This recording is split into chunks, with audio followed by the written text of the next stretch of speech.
இந்த கேள்வியில டீட்டில்ன்ற வார்த்தையில உள்ள எழுத்துக்கள்ல உயிர் எழுத்துக்களை ஒற்றைப்படையிலையும் இடங்கள்ல மட்டும் வச்சா எத்தனை வரிகள்ல வரிசைப்படுத்தலாம்னு கேட்டிருக்காங்க. இப்ப மொத்தம் நமக்கு எத்தனை எழுத்துங்கள் இருக்கு? 6 எழுத்து இருக்குங்களா? அப்ப 6 இடங்கள் இருக்குமா? இந்த 6 இடத்துல ஒற்றைப்படை இடங்கள் 1, 3, 5. இந்த இடத்துல இந்த உயிரெழுத்தான இ, ஏ, ஐ வைக்கிறோம். இப்போ மொத்தம் உயிரெழுத்துக்கள் எத்தனை இருக்கு? 3 இருக்கு. மெய் எழுத்துக்கள் அது ஒரு 3 இருக்கு. இந்த உயிரெழுத்துக்கள் 3 இடத்துல தான் பிளேஸ் பண்ண முடியும். அப்போ அதே மாதிரி மெய் எழுத்துக்களையும் 2, 4, 6 இருக்குங்களா? இந்த கேள்வியில உயிரெழுத்துக்கள் மட்டும் சொல்லியிருக்காங்கன்ட்டு நம்ம உயிரெழுத்து மட்டும் கண்டுபிடிக்க கூடாது. மெய்யெழுத்தையும் அதே மாதிரி நம்ம மாத்தி மாத்தி அமைக்கலாமா? அப்ப அதுக்கும் ஒரு 3 வழி இருக்கு. அப்ப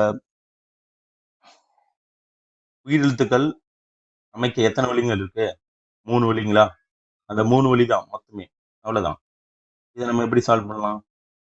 நேரடியா கண்டுபிடிச்சிடலாமா? 6 வழிகள் இருக்கா? அதே பாருங்க, மெய்யெழுத்துக்கும் 3 வழிதான் இருக்கு. அதாவது இரட்டைப்படை இடங்கள்ல வர மாதிரி அமைக்க அதுவும் 3 வழிதான். இப்ப இதையே நம்ம எப்படி சால்வ் பண்ணலாம்? இதே 6 தான். இப்ப இது ரெண்டுத்தையும் சேர்த்தோம்னா எத்தனை வழிகள்ல உருவாக்க முடியும்?